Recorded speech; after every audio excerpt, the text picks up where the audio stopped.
This is a study on the Gospel according to Mark, Session 4. My name is Karen Miller, and I'll be your presenter for this session. In this session, we're going to be looking at chapters 6, 7, and just a little bit of chapter 8. And the theme is going to be, who is Jesus? Mark is heading heavily towards chapter 8, which is the core of his gospel.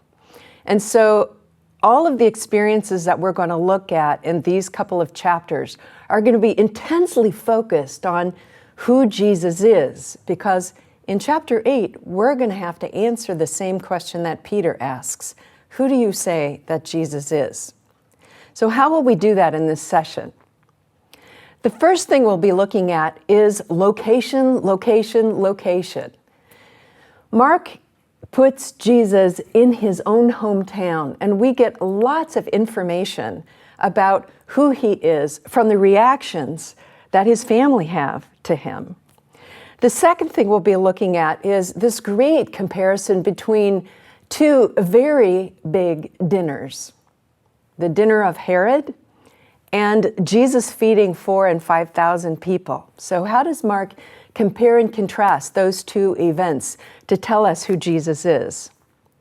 The third area is the mission of the 12, the call of the disciples, with their primary work and how amazed they were that they were able to actually cast out demons. Now, you and I would be amazed, A, if we met a demon probably, and B, if we were able to cast that demon out. But there was a particular reason why the disciples were amazed that they were able to do this. And it reflects back onto who Jesus is. So you see, there's a lot of information that we're going to look at during this session. And the last part, because there's so much, we'll be making a summary of who Jesus is in these 2.5 chapters. So here we go. Location, location, location. This is the first way that Mark tells us a lot about who Jesus is and the struggles he's having. So you have to think about it in the sense of, if I were to tell you my cousin is from New York, you would have a certain image of who my cousin was, or my cousin is from rural Minnesota or Ohio, and he or she is a corn farmer. You would understand something totally different about who those people were. Well, Mark is telling us exactly the same thing by putting Jesus in his own hometown. So let's look at that.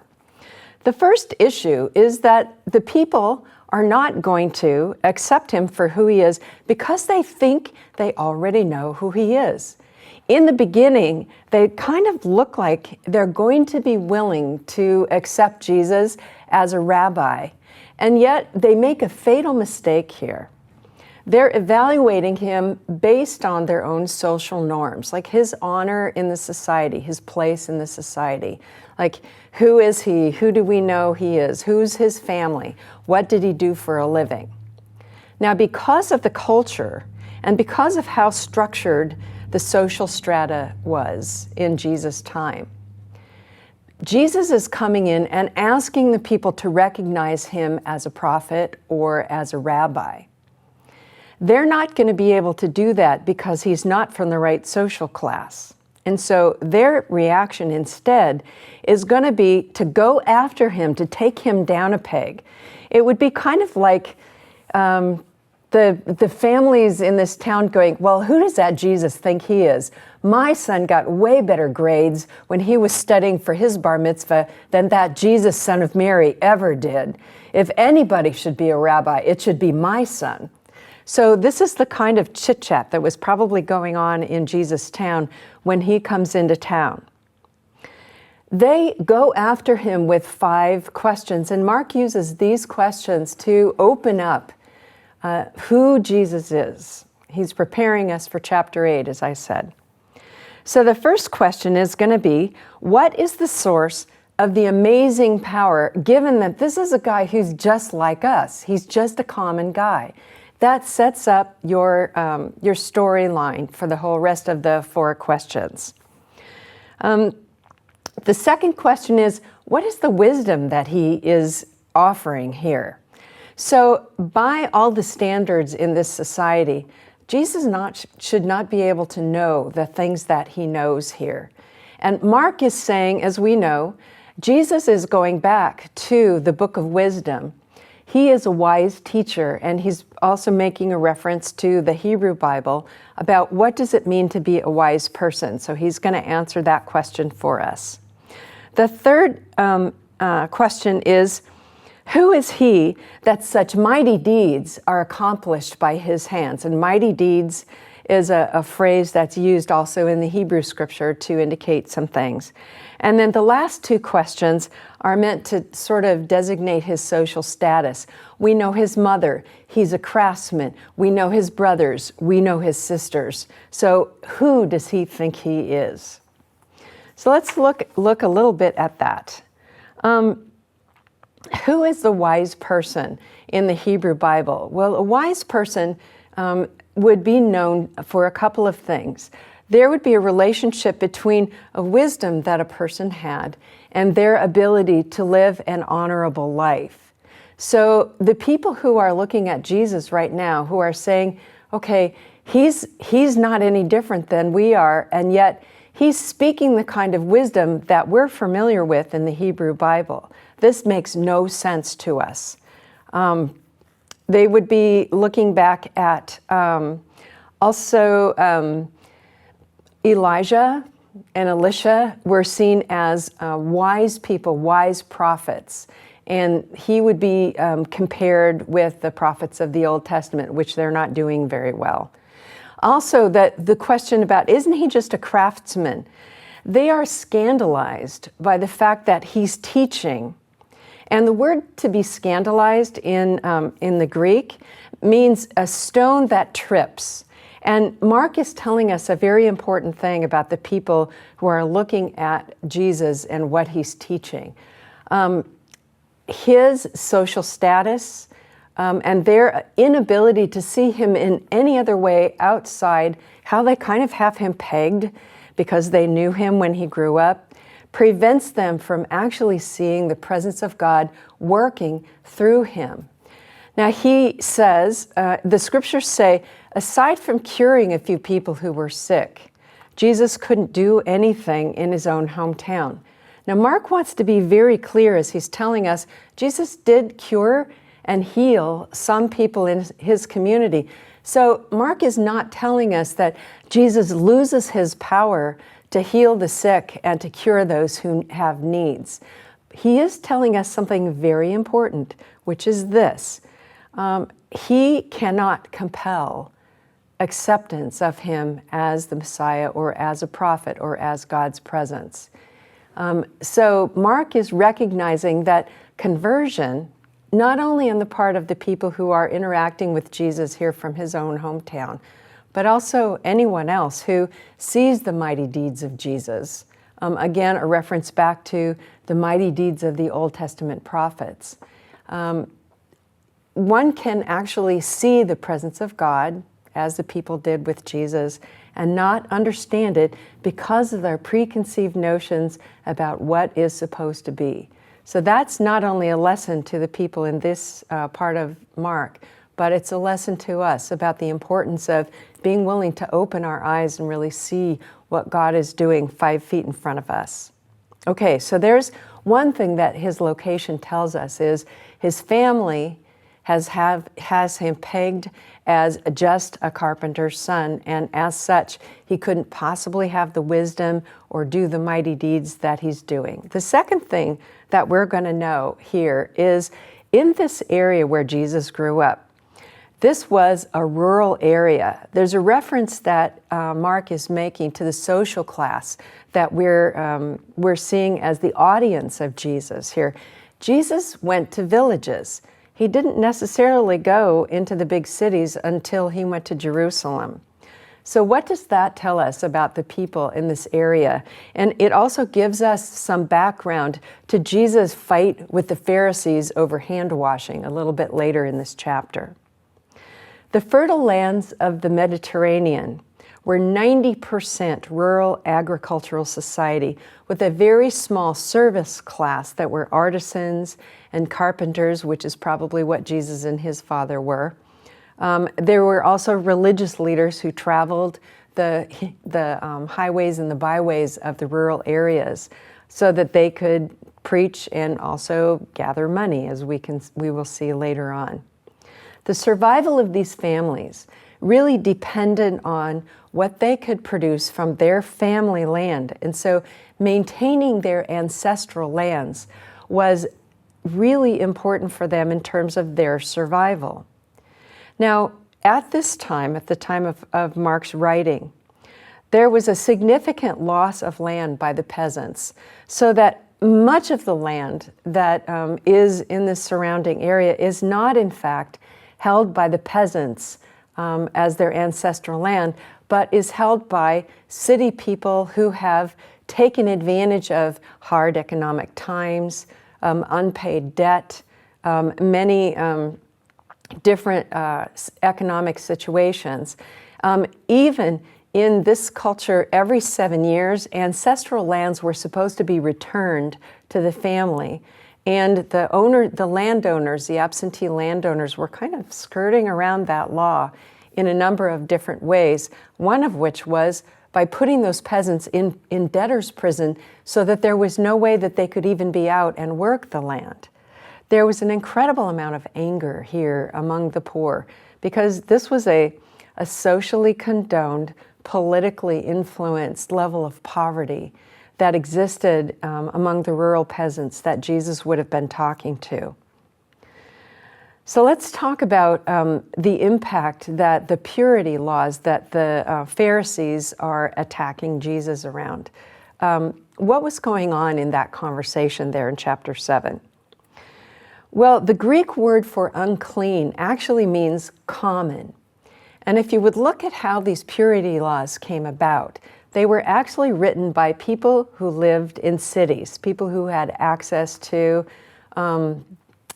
cleaning opportunities. And it was impossible for a rural peasant to work the land to keep those purity laws. And so when the Pharisees attacked Jesus about hand washing at the end of chapter 7, what they're doing is they're raising up for Jesus this huge issue where the rich are oppressing the poor and taking away their very sustenance. The common peasant in rural areas would have been really struggling for their sustenance. So let's look at how the mapping of these purity laws were done in this culture. Societies often make sense out of the meaning of their life by mapping certain areas and creating rules and regulations about how one lives and where one fits in society. We talked about that a couple of weeks ago in the honor-shame society in this culture. So imaginary lines are drawn around several areas. So we'll talk about 6 of these areas. The purity system provides maps about the core value of a culture and about where one fit within those core values. So one of the areas is time. So for example, on the Sabbath, you keep the Sabbath by not traveling and doing certain things. Place. There were mappings around what you were allowed to do in what places. So for example, there were certain areas in the temple where you could do certain things, where certain people could go and others could not. So for example, a rural peasant couldn't even go in and offer sacrifice in the places where the city people were able to go because they couldn't keep the purity laws. So it really even impacted their ability to worship as a people. Another area is persons. These mapping laws designated who you could marry, who you could eat with, who you could even talk to in public. Meals, that was another area of mapping. What can be eaten? There were even laws in this culture around what food could be eaten with what other food and what food could not touch other food. So if those 2 foods touched each other, they were considered impure. If a person ate them, it made the person themselves impure. So you can see the city dwellers had made a number of laws that made it very difficult for the rural peasants to even function. So we fast forward to Jesus' fight with the Pharisees over this hand washing. And I wanted to share with you a couple of the details around the hand washing. There are mountains and mountains of laws around what one does with one's hands. So, for instance, there's specific directions about how you wash your hands before a meal, what you do if you've touched something that was unclean. There were laws around what a guest had to do in terms of hand washing when they arrived. So, for instance, if you know the story of the wedding feast at Cana, the stone jars that Jesus changed into wine from the water, those were specifically for guests to wash their hands and their feet so that they would be appropriate for the wedding ceremony. You could not touch a part of your body that was customarily covered without having to wash your hands a lot. If you touched your scalp, or you had leather shoes and you touched those, you had to wash your hands. So you could see that a person from the city maybe had a chance to wash their hands 10 times a day. But if you're out in the field, or if you're tending the pigs, or if you're bringing in the harvest, you're not going to be able to do that.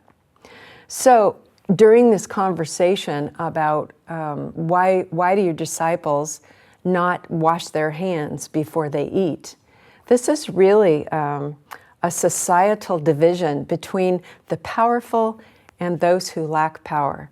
And obviously those who in power have decided on the laws that disempower the rural peasants. Those are the people that Jesus is talking to during these chapters. Okay, so there are all of the pieces of information that we've gotten from knowing the location of where Jesus is, who his family are, why his family was not able to accept him, and then why he gets into this fight with the Pharisees about hand washing.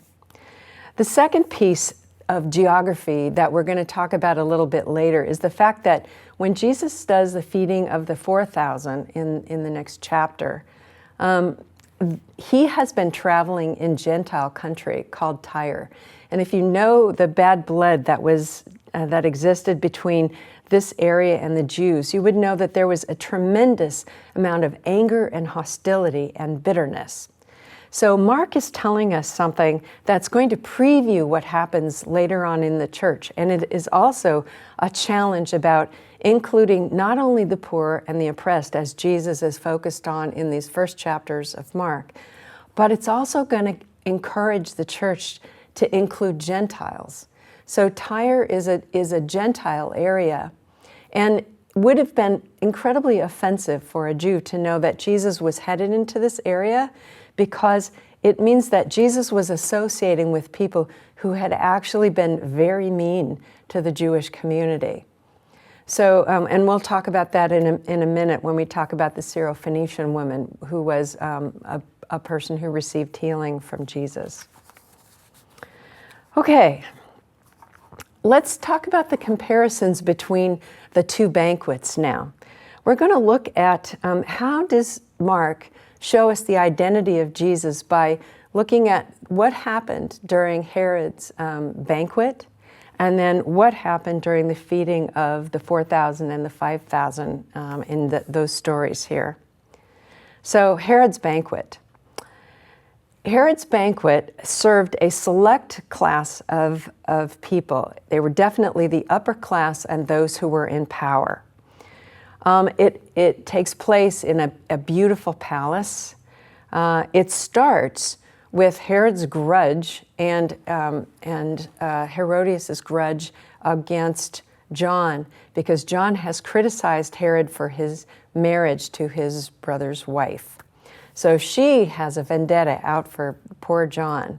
When her daughter dances in front of these upper class men, this would have been a shocking thing if you're reading this story as a person of this time. A man who really has honor, such as Herod was supposed to, he is a powerful man, and so it would have been expected that he would know the laws of an honorable man regarding the females of his family.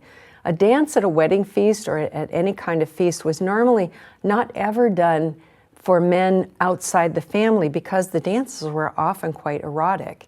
And so the fact that Herod allows his wife's daughter to do this dance in front of officials was scandalous and showed him to be a man without honor.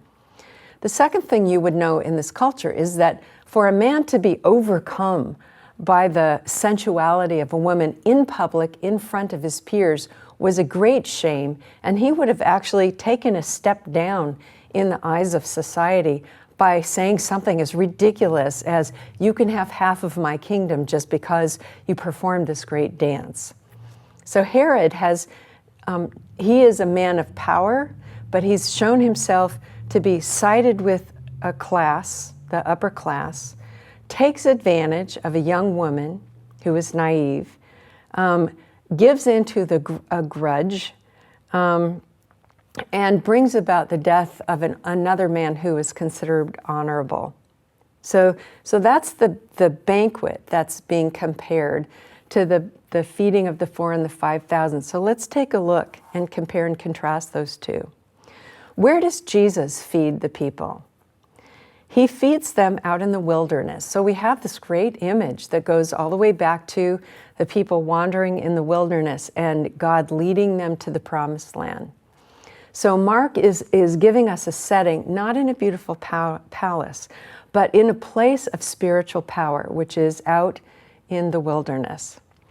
The second comparison is Jesus is feeding everybody. Everybody gets fed, the women, the men, the children.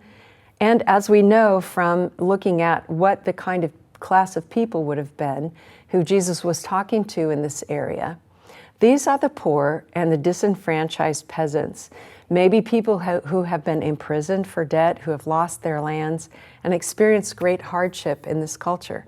Jesus is feeding this wonderful crowd of poor with just a very small amount of food.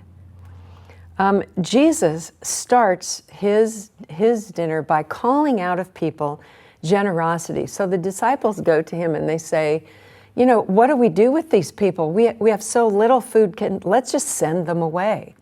So Jesus actually begins his banquet by opening the doors wide and saying, not by sort of the scarcity model do we look at the situation, but by a deep belief in the fact that God has abundant ability to feed anybody who needs to be fed.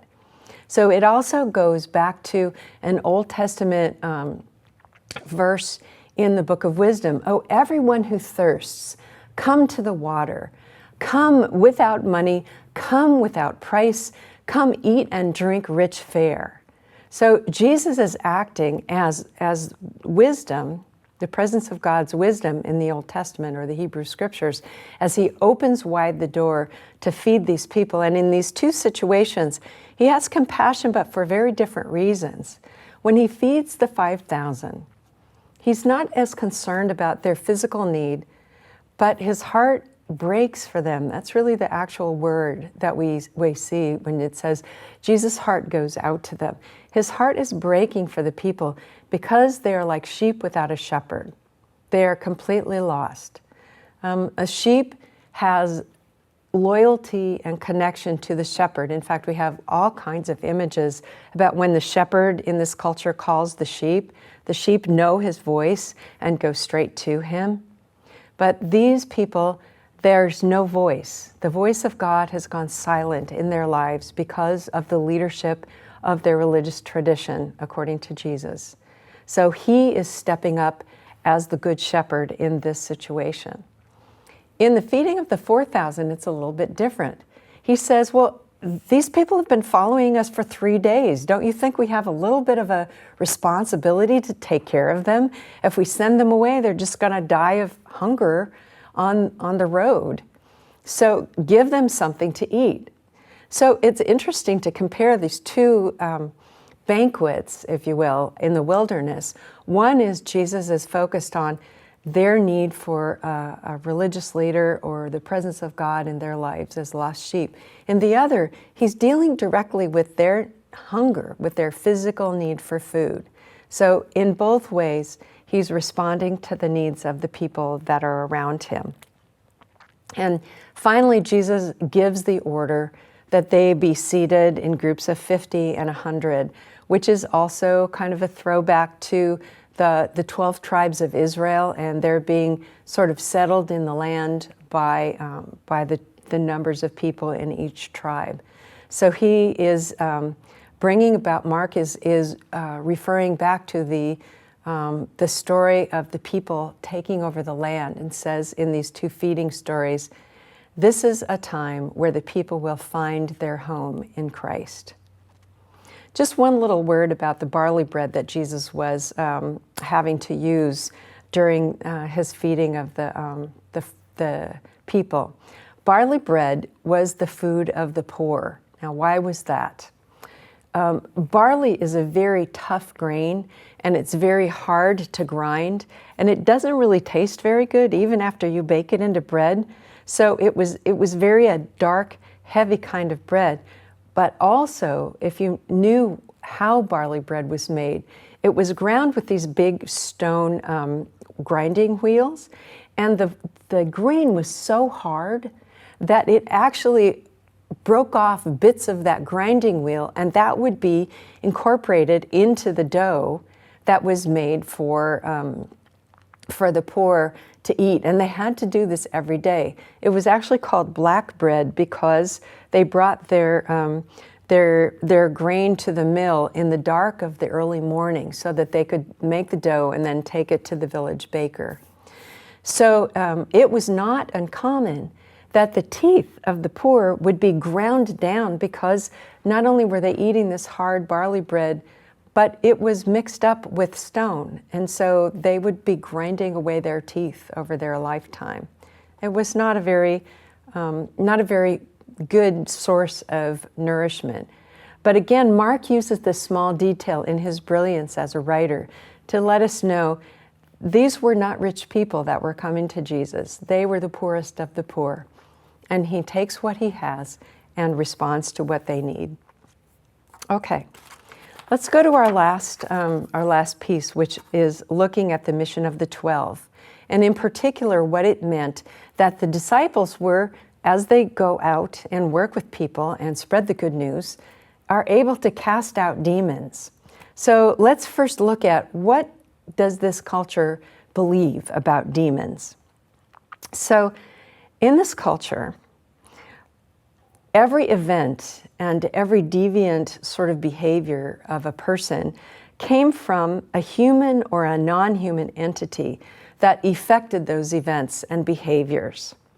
So everything beyond human control, like the weather, were believed to be controlled by non-human entities or persons who actually operated in a cosmic hierarchy. Each level controlled the levels below it. So let's look at what those levels were. So of course, as you might imagine, our God is at the top of the heap. So it starts out with our God. Then the second level is other gods or archangels. The third tier is lower non-human persons. So lower angels or demons operate here. And then the next level down is humanity. So we're a step down in the power structure from the demons and the angels. And then finally creatures lower than humanity, like animals. So when a storm came up on the Sea of Galilee, which we see a couple of situations in Mark's Gospel where Jesus is laying in the boat with his head on a pillow and a storm kicks up. These people actually believed that when a storm kicked up on the Sea of Galilee, that it was actually demons on the bottom of the sea floor that were churning up the water.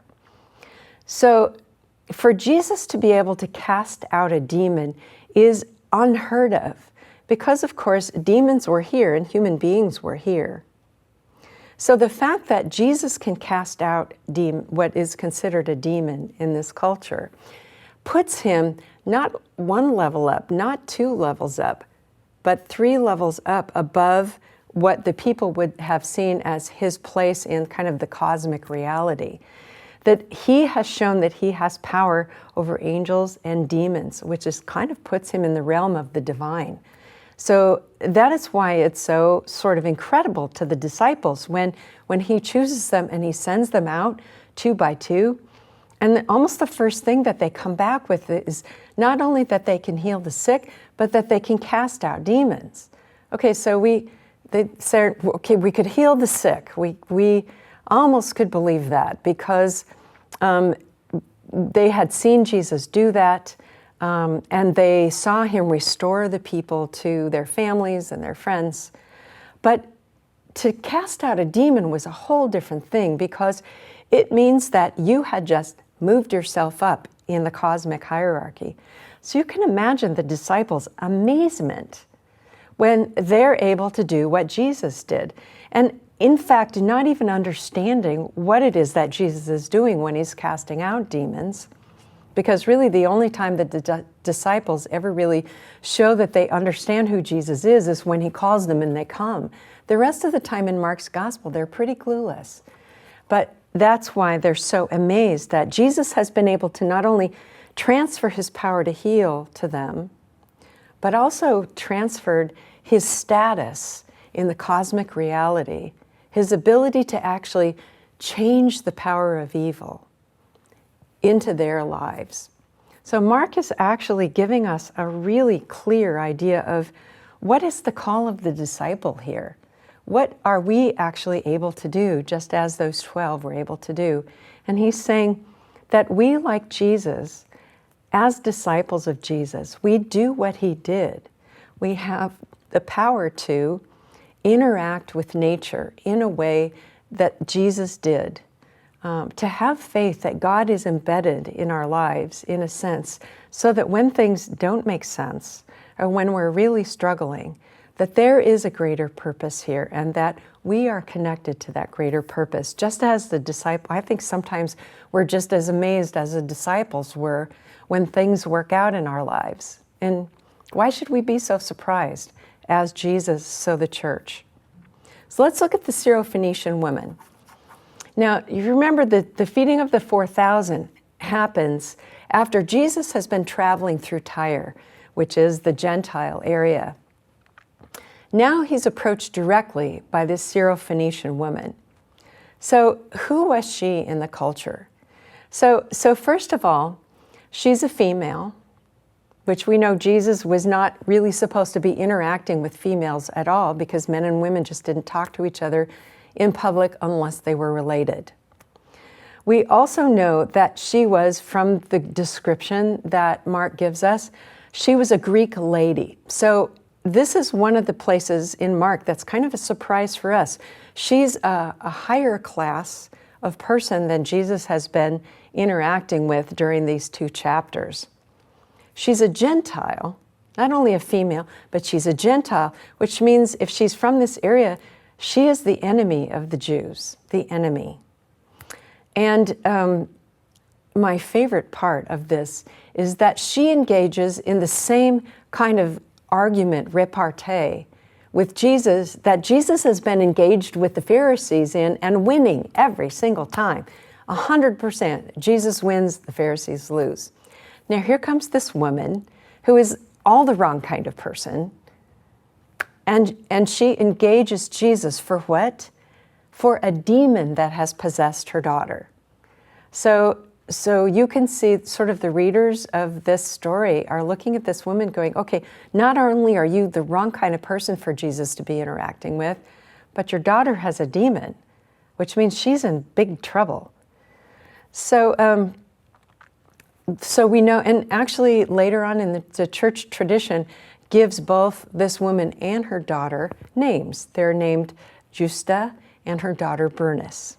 So there they are. Jesus says probably the rudest thing he says to anybody who's not a Pharisee, of course, in all of the Gospels. When she comes and says, please heal my daughter, he says, it's really not right to throw the food of the children to the dogs. And there's been all kinds of ink sort of spilled over trying to make this not look as bad as it looks, but let's just look at it for what it is.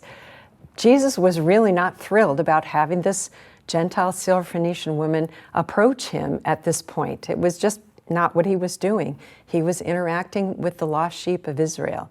And here comes this woman who just kind of breaks into his life without his permission. So let's look at that. In verse 28, after he says, it's not right, which that Mark uses a language that says basically, it doesn't contribute to the salvation of the people that I've come to. It's not the morally right thing to do for me to take the time to heal your daughter. I'm really busy and I got other stuff to do. But the woman, some of the scriptures, it says she responded, which is a nice word. But the real sense of that word is she retorts, or she reacts with great passion and vehemence. She retorts, yes, but even the dogs take the scraps from the table. So Jesus has made this metaphor between, a dog was a really derogatory term in this culture for a Gentile, which is a Syrophoenician woman. That's what a Jew would have called her. And she turns this metaphor around on him because the word she uses is the word for a little dog that a Greek family would have that would have actually been present in the household. And I mean, we all have dogs, right? Some of us are really disciplined. We don't feed them people food, but lots of us do that. Okay, just confess, right? Some of us do. And we feed little scraps of food to our little pets off the table. We wouldn't put our whole plate down there, but we would give the dog a morsel. And so this woman, not only is she saying, okay, from my culture, this is how it would work. And so this is why it would make sense. But she also makes this really subtle kind of suggestion, whereas Jesus is talking about the food for the children, which means that the children keep the food for themselves. They're not sharing it with anybody. And she is actually making a moral statement here, which says, in my culture, the children actually share their food with other lesser creatures like the dog. So she's not only challenging Jesus to come heal her child, but she's saying, there's more to just this than being fed. There's also sharing what you have with others, which is so ironic in Mark's gospel because Jesus has just spent all this energy teaching his own disciples to feed others in the feeding of the 4,000 and the 5,000. And now he encounters this woman who has to teach him his own lesson. And she is the only person in the gospel that wins an argument with Jesus. And it's just a great story. So there's, and in the end he says, great is your faith. So he's acknowledging a kind of faith that's a bit different than what we would be indicating in English. Faith for us means believing in a set of truths or believing in an idea that makes sense to us. But in this sense, Jesus is saying, you are showing a level of commitment and loyalty that is an act of faith to the God that I serve and the presence of God that I am.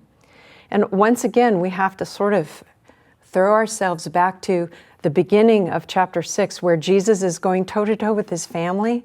This Syrophoenician woman is showing a level of faith. She believes in him as the presence of God in the community, and she believes in his ability to heal, whereas his family can't even do that much. So she is faithful, and they who should know better are not faithful. Let's wrap up. Who is Mark saying that Jesus is? And for us, who do we say? Who do you say that I am? So let's review the things that we've learned about Mark as he shows us Jesus doing all of these countercultural things, preparing us for the next lesson this week. So first, a common person can have wisdom and power, as Jesus shows in his conversations with his family. Number 2, the unclean or impure are not necessarily. The poor, the peasants from the countryside are not impure just because a city person makes a law that they are. Number 3, possession by a demon can be cured because the power of God, regardless of what your cosmological hierarchy looks like, is always greater than any other force that we have operating in our world. Number 4, women, sinners, deviants, and even Gentiles are worth saving. And Mark is giving us a preview that the church is going to be not only serving the lost sheep of the house of Israel, but also Gentiles. Sin and forgiveness are now not related to law, but it's related to love, the power of God's love. The law has been placed in the service of the love of God. The second to the last, the poor deserve the compassion of God.